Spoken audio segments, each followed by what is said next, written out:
Welcome to the Her Story Circle podcast, the podcast that brings you the extraordinary tales of everyday women who are changing the world. I'm your host, Gertrude Mache, and I'd like to acknowledge traditional custodians of the land on which we meet today.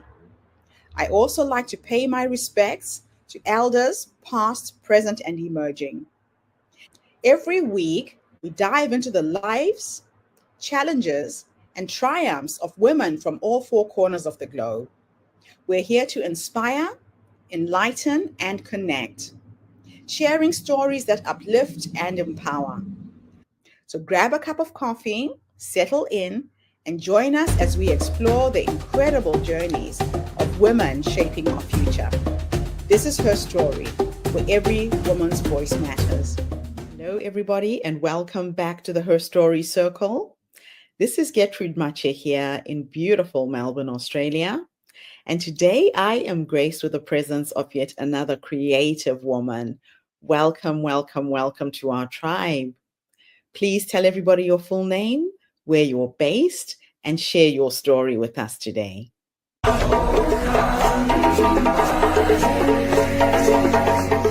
Well, Jombo, and I say Jombo because it means hello in Swahili. My name is Mijha Godfrey.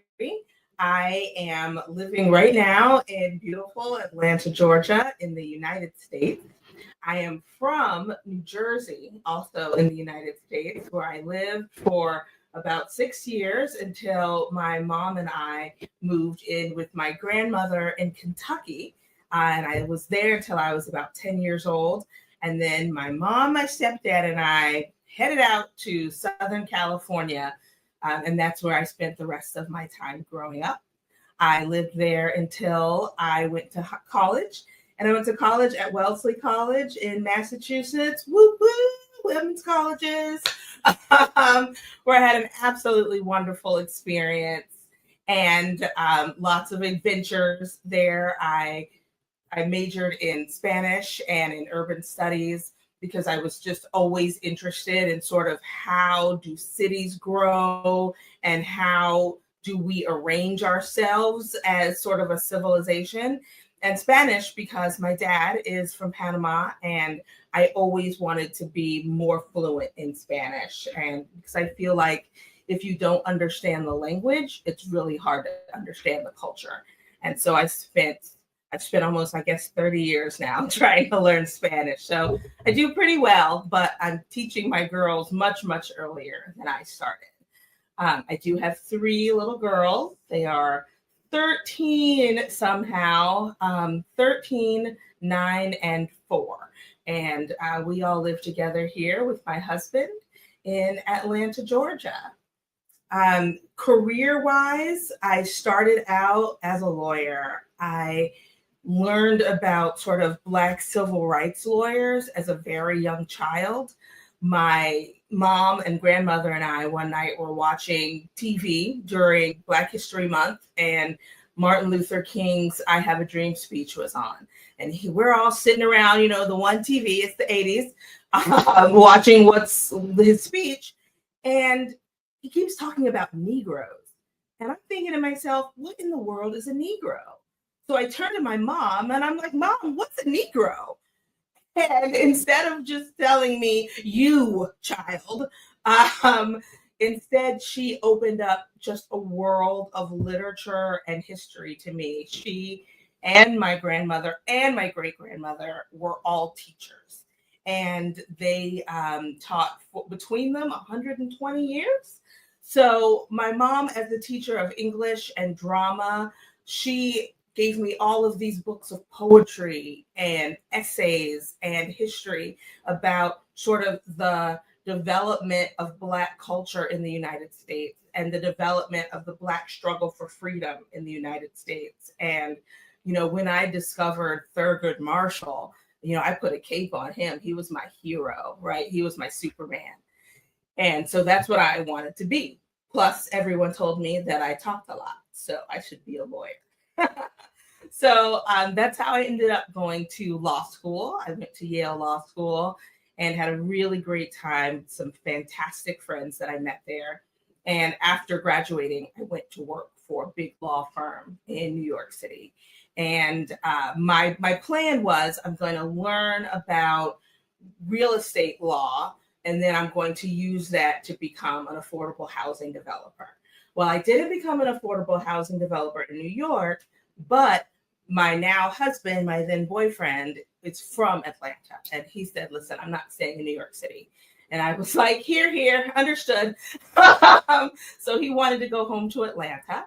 And that's how we ended up here. And when I came here is when I started working in affordable housing. I did that for a number of years until sort of the bottom fell out of the market, if y'all remember, in 2008. And that is when I started working as a lawyer again in the United States for a brief time until I had my first daughter, the one who just turned 13. And now at that time, I said, I really, really like this kid. I like her way more than I thought I was gonna. And I want to spend more time with her. So I stopped working to raise her full time. And that is when I started my business, Jombo Books. Okay. Thank you so much for coming online and sharing your amazing story with us. It sounds like your story has evolved from one career to the next, and you have reinvented yourself several times, which is really interesting. But your lineage seems to have set you up. You're standing on the shoulders of giants, having had your mother, your grandmother, all these amazing people come before you and show you the way. So what would you say was the most pivotal moments in your journey that shaped who you are today as a woman? Gosh, the most pivotal moment in my journey that shaped who I am as a woman, I would 100% say came when I was a baby lawyer at this big law firm in New York City. And I was doing, this transactional work. We worked on sort of financing and leases and, sort of big commercial transactions, right? And it just felt very unfulfilled. I felt like, gosh, I think I have been given some gift, right? And that is not in an arrogant way, but I do think that I have some gifts that God wants me to put out there to help the world. And I don't think I'm using them doing this particular work, right? It's good work, it's work that's necessary, but I don't think that it really speaks to my gifts. So instead, I said, what else can I do here at this law firm? And so we have pro bono opportunities, which is doing work for free for other organizations or people. And I did do some Social Security work for folks who were denied and needed to go on ahead and appeal and get their Social Security benefits. And I was very, very fortunate to be able to help some folks with that. But then there was a case that was super close to my heart. American listeners may have heard of ACORN. It's all caps, and the exact meaning of the whole acronym is escaping me right now, but it was a community organization, grassroots, that worked on helping people of color, people who did not have as many resources to access justice, right? And to build their own strong communities. I was working with ACORN at the time on some housing discrimination cases. What was happening was in Long Island, which is a part of New York City, there were a set of real estate agents who would not show Black and brown people certain apartments, right? So you'd go in and you'd say, hey, I can pay this much. This is what the space that I need. Can you show me what's available? And the term that we use in United States law is steering, right? And they would steer people of color away from certain places into other places. And that's how, one of the ways we get residential segregation. And residential segregation in the United States is a huge, huge, huge issue. I was a part of a team of about 4 lawyers we were working with Acorn because they had already done the testing. They had sent people in, they'd sent white people in, and they'd sent Black people in with the exact same information, with the exact same families, with the exact same income, and said, we're looking for apartments. And those testers were steered to different places based on their race. And so, we start this lawsuit and, it's going well. We're feeling like, we've got a really strong case. We've filled all the prerequisites. And, as you start a lawsuit here, you go through a lot of stages of sort of mediation, of negotiation with the other side. And at one point, we are all in the Eastern District of New York State's court. And we're in the courtroom with the judge, and he looks at our side, the Acorn side, and he says, can't you just accept an apology?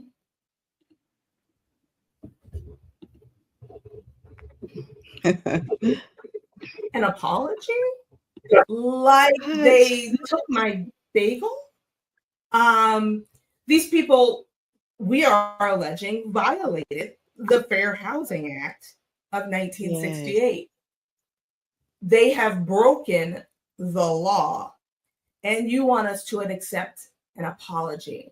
Now, this is where me talking about reading all this stuff about being a young child, reading about Thurgood Marshall and Charles Houston and Martin Luther King sort of floods my brain, because I know that where you live isn't just a roof and, warmth.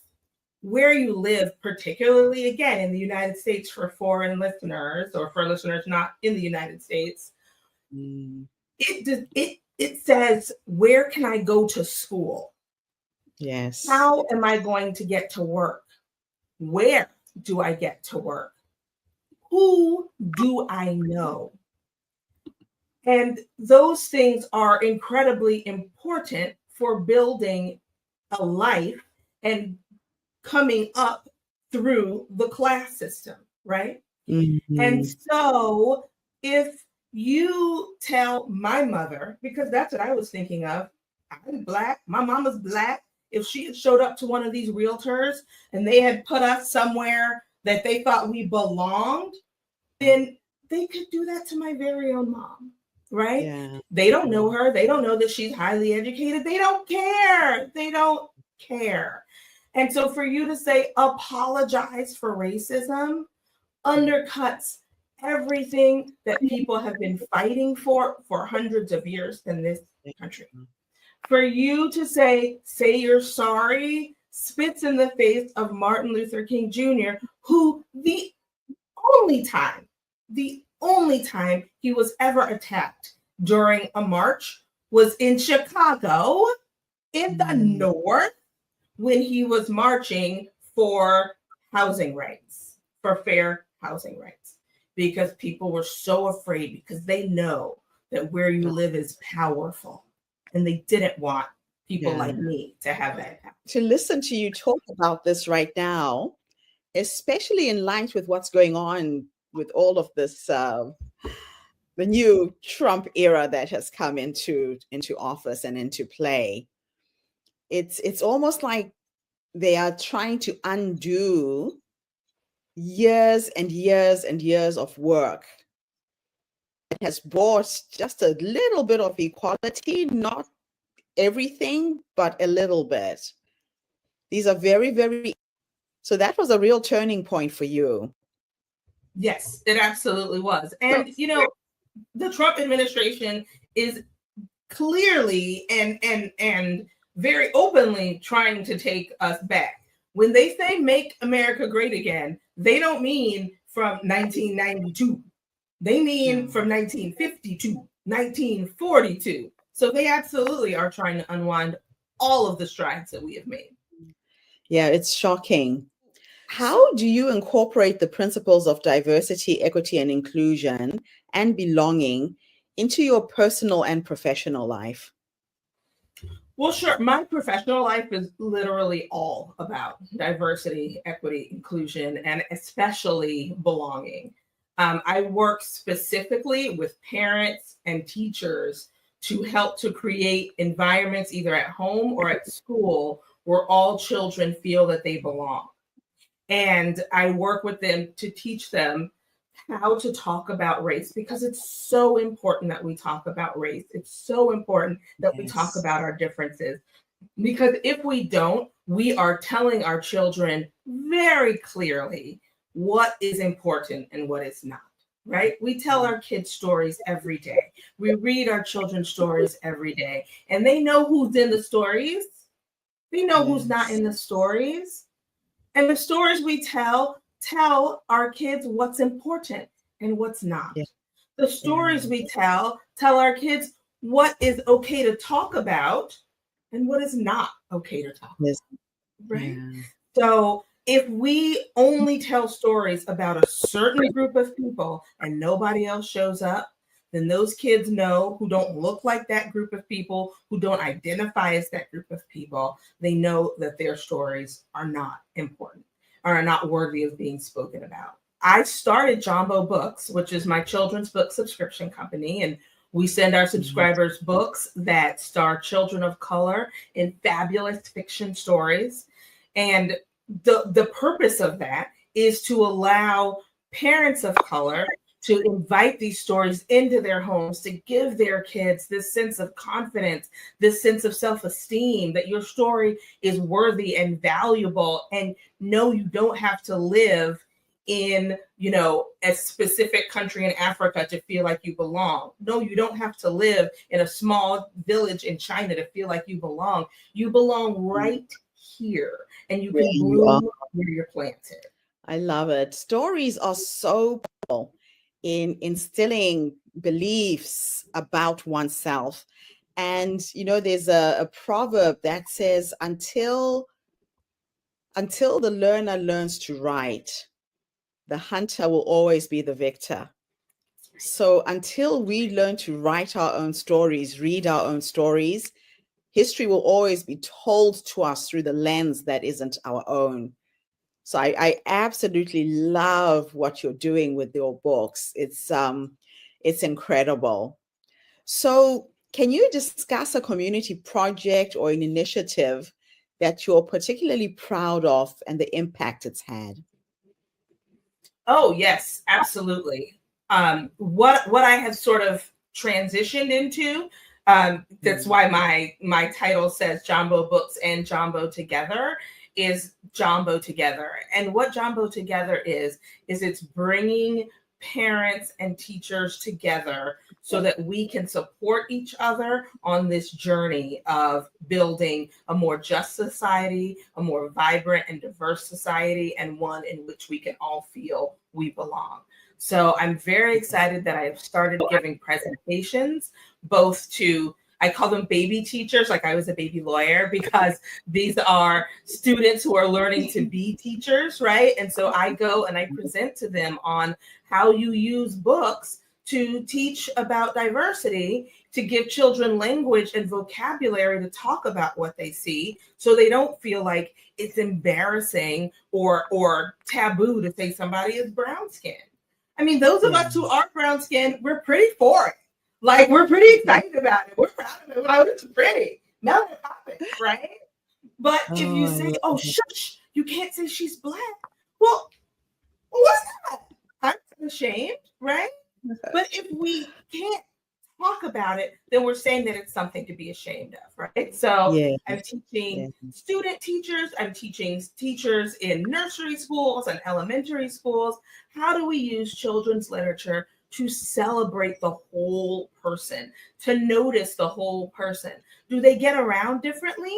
Some of us get around on 2 feet, some of us get around on 1 foot, some of us get around in wheelchairs. There are all kinds of ways of being in the world, and it's all valid and it's all special. And we need to celebrate every single person in their fullness. That is just so beautiful. Let's talk a little bit about some of the challenges that you've had so far.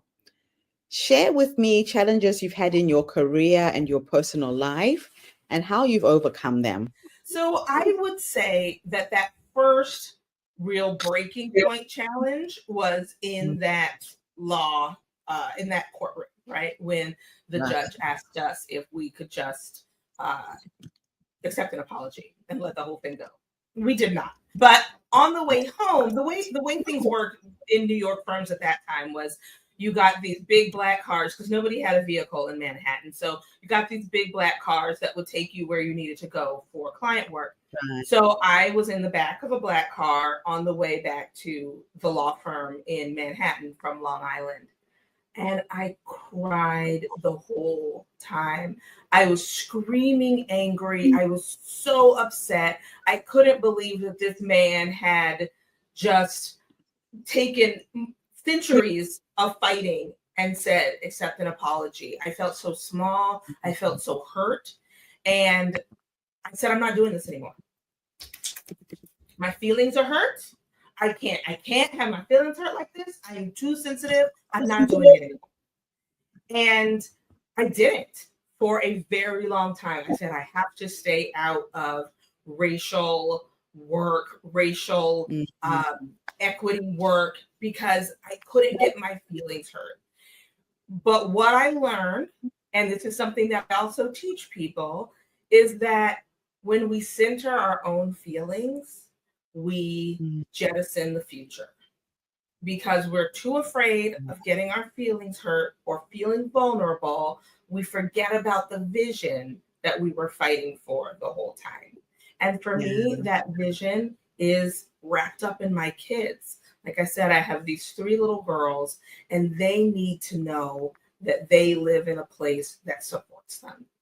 And so I can't run from my feelings of hurt and discomfort and shame and sadness. I have to address them so that I can move forward in putting the forward. And so that has been sort of a big obstacle that I have overcome. And, now we're in the second Trump era. It is hard out here. It is really, really hard because we're getting buffeted from all sides.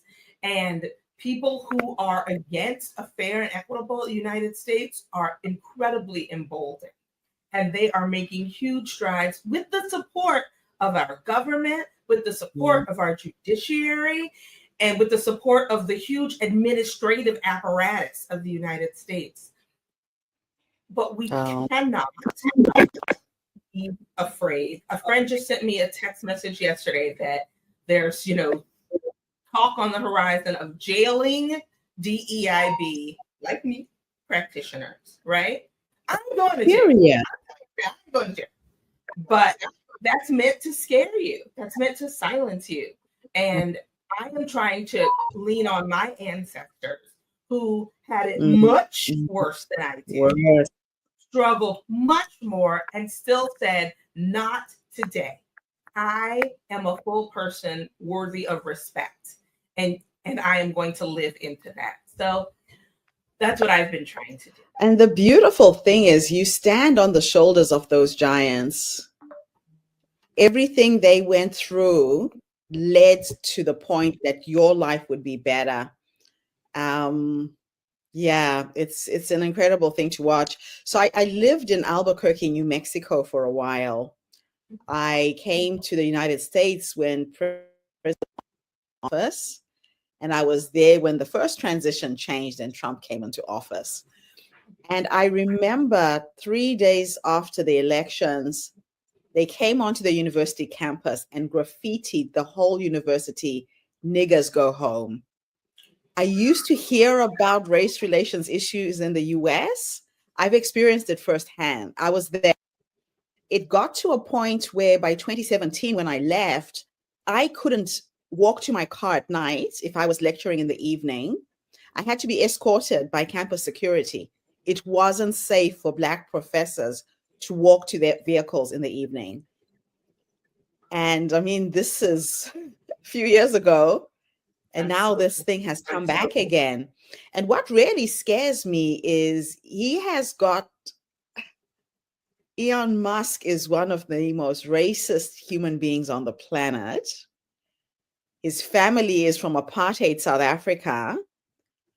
And I'm watching it unravel real time. I lived in South Africa before South African independence. So I've experienced apartheid firsthand in Zimbabwe, where I was born. We were born in a black and white world. Black people had to walk on one side of the road. You had to sit in the back of the bus. I'm 57. And my experience of being an independent human being was in 1980, when I could walk into a supermarket for the first time and take things off a shelf and go and pay for it. So it's really scary when you see what money and power can do a human being and corrupt a whole system. So tell me, what has been the best professional and personal advice you've ever been given, and who gave it to you? The best professional and personal advice I had been given. Well, my the best professional advice I was ever given, I did not take, because I knew better, because I was in my 20s and I knew everything, right? So before I went to work for this big law firm in New York City, my dad was friends with a partner at another big law firm in New York City, and he said, "Listen to me. You're in the law school now. I'm going to tell you what these big firms are going to do, because it's what my firm does. We're going to throw a bunch of money in your face, and you're going to get all starry-eyed, and you're going to go work for one of these big firms. You will get no real experience. It's going to be horrible and difficult. You're going to work a zillion hours. It's going to be really bad. What you need to do is go work for the government, because you will get more experience. You will get to do more advanced work. You're going to be way ahead of your peers. And then you leave your government job and then lateral into a big law firm if that's what you want to do." But I knew better, because I was in my 20s. And that is advice I wish I had taken, but I didn't. And it led to me being here, and I like where I am. So that is good. The best personal advice, I literally don't remember where I first heard this notion of big rocks and small rocks. But, we get so busy in our lives, right? And so the person said, think of a vase, and you have all these big rocks and small rocks. You must fill up the vase first with the big rocks. And for me, that's my family, that's my friends. I'm trying to make my health a big rock. It's hard. But you must fill up the vase with those rocks first. And then the smaller rocks can just fall in and fill in the crevices. Because if you let all the little rocks go in first, they will take up space and your big rocks can't fit. So he said, the person said to me, think about this vase as your life, and you put in the big rocks, and then you sprinkle in the small rocks. And then where there's space, you can still pour in some water. That is so visual. Well, my last two questions are a bit of a thought experiment. In the first question, I am going to teleport you into the past to go and have a conversation with that young woman who thought she knew everything, was not listening to some advice. If you could go back and give her 3 nuggets of wisdom based on what life has taught you up until this point, what would those 3 nuggets of wisdom be? I would tell her, number 1, always go with your instincts, because I truly feel that your instincts are the voice of God. If you believe in God, if you believe in a force in the universe that wants good for you, your instinct is that. So when your instinct tells you don't go into that room, get up and leave. When your instinct tells you, this is the right move or not the right move, listen to that.